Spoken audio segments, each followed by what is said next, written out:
ನರೇಂದ್ರ ಮೋದಿ ಅವರ ಕಲ್ಪನೆ ಬಹಳ ಚೆನ್ನಾಗಿದೆ. ಬೀಜ ಸೆ ಬಾಜಾರ್ ತಕ್ ಅಂತ ಹೇಳ್ತಿರ್ತಾರ ಅವರು.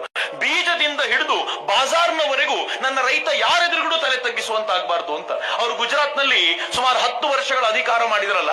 ಅಧಿಕಾರ ಮಾಡಿದಾಗ ಒಂದು ಘಟನೆ ಯಾವಾಗ್ಲೂ ಹೇಳ್ಕೊಳ್ಳೋರು. ಅವ್ರು ಹೇಳ್ತಾರೆ, ಒಂದಿನ ಬಾಳೆಹಣ್ಣು ಬೆಳೆಯುವಂತವ್ರು ಗುಜರಾತಿನ ರೈತರು ಮೋದಿ ಅವರ ಹತ್ರ ಬಂದ್ರಂತೆ. ನಿಮ್ದೊಂದು ಟೈಮ್ ಬೇಕು ನಮಗೆ ಅಂತ ಕೇಳಿ, ಅದರಿಂದ 5 ನಿಮಿಷ, ನೀವು ಜಾಸ್ತಿ ಟೈಮ್ ಕೊಡಬೇಡಿ ಅಂತ. ಮೋದಿ ಅವರು ಕೂತಿದ್ರಂತೆ ಅವ್ರ ಜೊತೆ, ಸಿಎಂ ಆಗಿದ್ದಾಗ.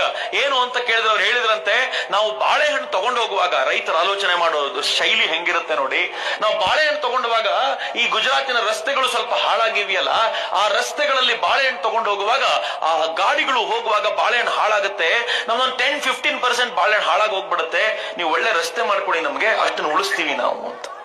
ನರೇಂದ್ರ ಮೋದಿ ಅವರು ಸುಮ್ಮನಿರದೆ, ಅಲ್ಲ ಇಷ್ಟು ದೂರದ ರಸ್ತೆ ಮಾಡ್ಲಿಕ್ಕೆ ಖರ್ಚು ವೆಚ್ಚ ಅಂದ ತಕ್ಷಣ ರೈತರು ಹೇಳಿದ್ರಂತೆ, ಯಾರು ಹೇಳಿದ್ದು ನೀವು ಖರ್ಚು ಕೊಡಿ ಅಂತ?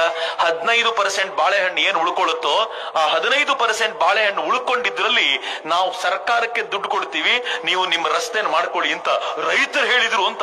ಅವ್ರು ಹೇಳ್ತಾರೆ, ರೈತ ಎಷ್ಟು ಸ್ವಾವಲಂಬಿ ಅಂತಂದ್ರೆ, ಆ ಸ್ವಾವಲಂಬಿ